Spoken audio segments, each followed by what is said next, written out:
4. Oh. Hey guys, welcome back to Vibrations and Libations. As always, I'm James. And I am Keith. And as you can see here tonight, we're going to be listening this was actually a request from a viewer, wasn't it? Yeah. On Ride the Lightning. Yes, we had Ride the Lightning that we did, and a viewer said, hey, why don't you guys do Kill 'Em All? So that's what we're doing tonight. We're going to do Kill 'Em All. And then what are we drinking, Keith? We're drinking the champagne of beers, Miller High Life. Cheers. For all you snobs out there, we don't care. We don't care. I have to admit, though, when Keith said, let's do Miller High Life, I said, okay, I've had this a couple times. It's been in a can. It wasn't very good. So I'll be honest, I was ready to bring down some salt and doctor it up a little bit. But then he brought it in. It was in a bottle. I opened it up. Nice ice cold beer. And I will leave my thoughts till later on what I thought about the beer. All right. Okay? All right. Okay, so again, we're listening to Metallica's first studio album, Kill 'Em All. Yeah, debuted in July 25th, 1983 on independent record label Megaforce Records. Megaforce Records. And if you've ever seen Cliff 'Em All, that's the video tribute to Cliff Burton. You'll see James throwing copies out to the crowd during some kind of club at a show or something, I don't know. And he's just throwing records out to people, and that's just Records or freaking he's awesome. throwing cassettes? Huh? Is it records or cassettes? I thought I saw him throwing a record. Oh, that's cool. So, hey, they're round but they're square too. So Yeah, watch your eyes, folks. I really don't know if they gave a shit. They just threw them out there. Nobody cared. All right. I would lose my eye for James Hetfield throwing me a copy of an album. Yeah. All right, so let's hear about some Kill 'Em All. So Keith, the resident music scholar, what do you got on Kill 'Em All? It was originally intended to be titled Metal Up Your Ass. Yes. With the cover art featuring a hand clutching a dagger emerging from a toilet bowl. And I know I've seen pictures of this and heard this before.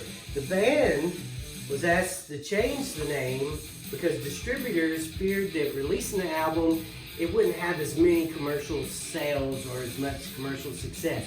So, for everyone out there who said Metallica sold out with the Black Album, they sold out right off the bat, folks. Right off the bat, they sold out. Yeah. For commercial success. Yeah. So, get over it. Right. Who cares? I don't care about that. It's all about selling out. It's all about selling these square things right here. Yeah, exactly. The round record on the record player. It's about selling that and making money and living the dream and becoming a rock star. Absolutely. And getting your art out to other people. That's what it's about. So what I find funny about this, and you said that the record company thought that Metal Up Your Ass would be too offensive, so they decided to name the album Kill 'Em All. Yeah. So let's just kill everybody. Yeah, kill them all with blood and death on the front. Yeah, I mean, it's like, what's on the front of it? A hammer? Yeah. Yeah, I mean, you could kind of also look at it, and during the time, it was back in the Cold War, it's like, well, that's a Russian hammer on there, So let's not offend anybody by saying metal up your ass. Let's just kill everybody with a hammer. Nobody said studio executives are very smart. No. So, anyway, metal up your ass sounds pretty good. Yeah. Kill 'Em All is fine too. The album didn't enter the Billboard 200 until 1986. Remember, that's 3 years later.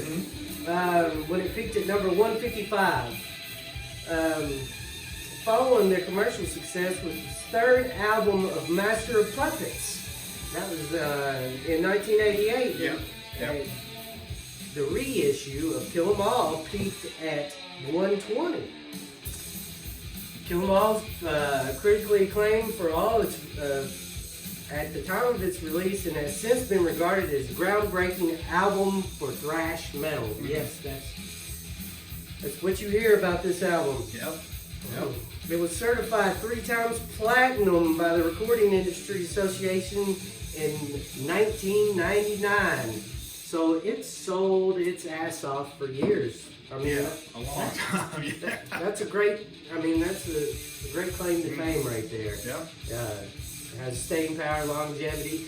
You know, that just goes to show that with every subsequent release that the band had, people were going back and listening to how they got started and still buying more. Right.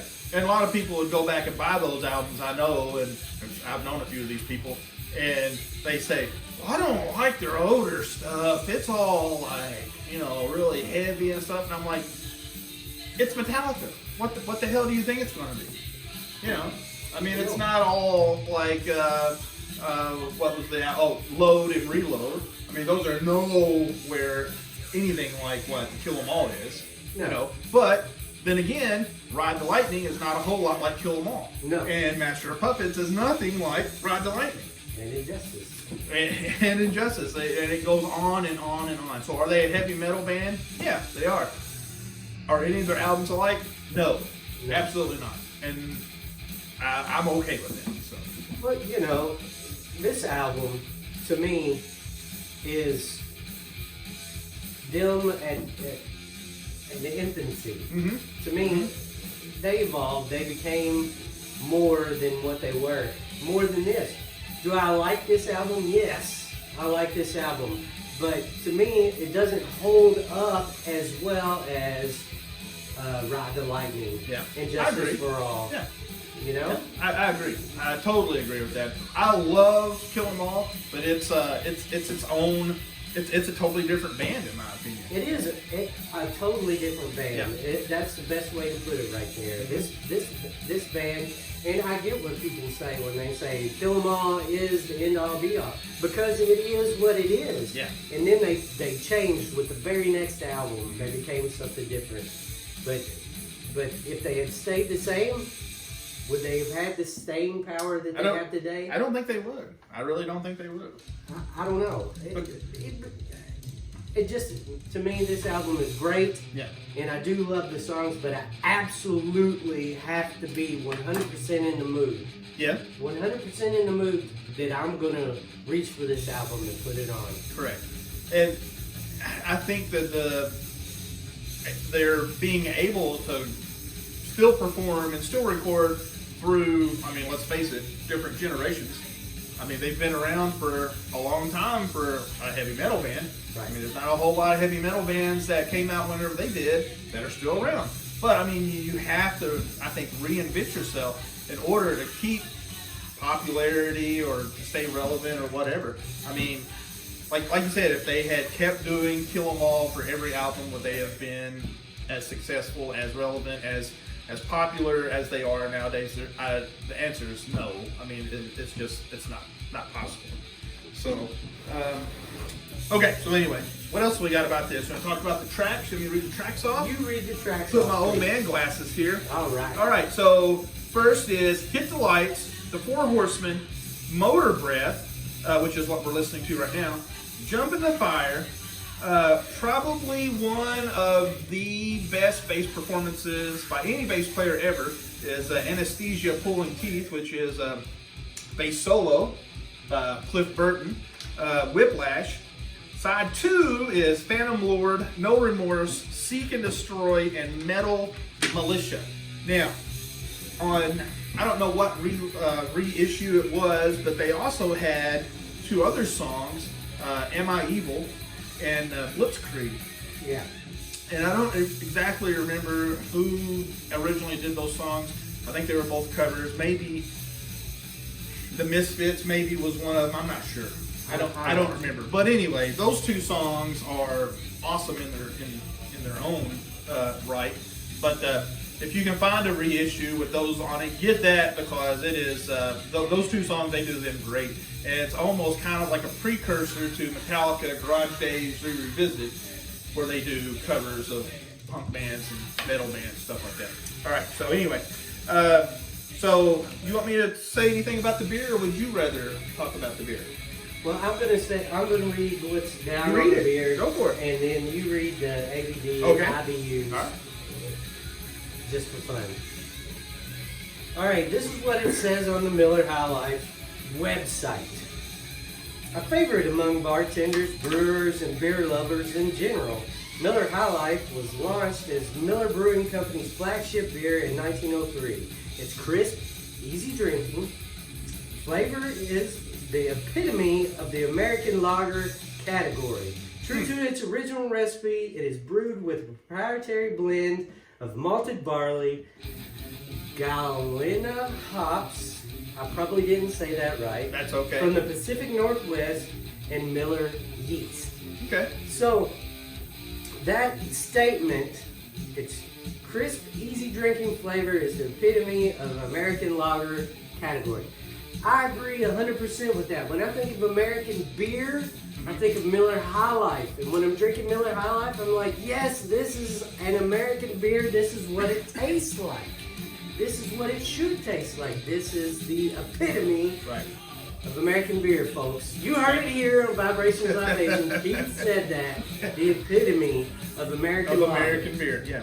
So the ABV is 4.6, IBUs is 7, and calories is a whopping 141 per bottle. Yeah.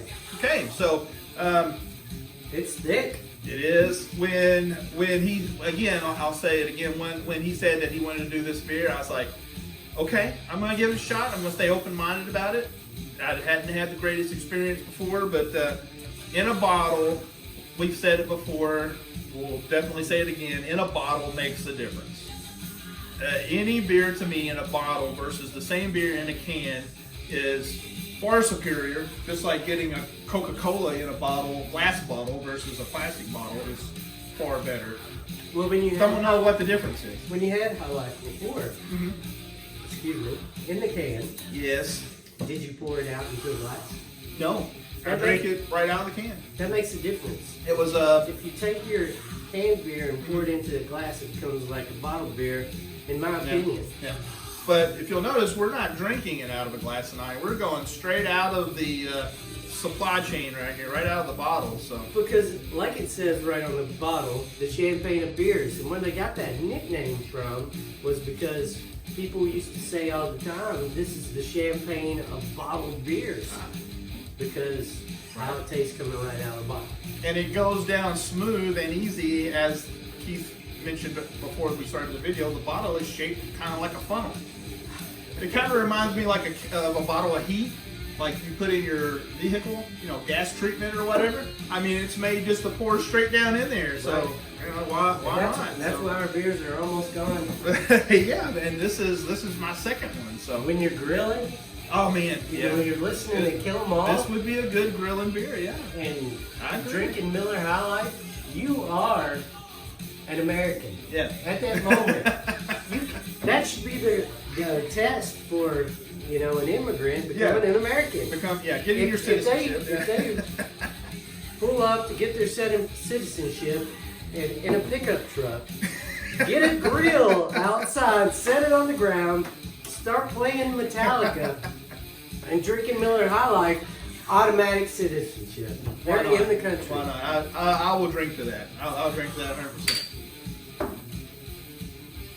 All right, so yeah, a good drinking. A good grilling and drinking beer. Now, when I had this the times before, I have to admit it was outside. It was hot. Again, it was in a can.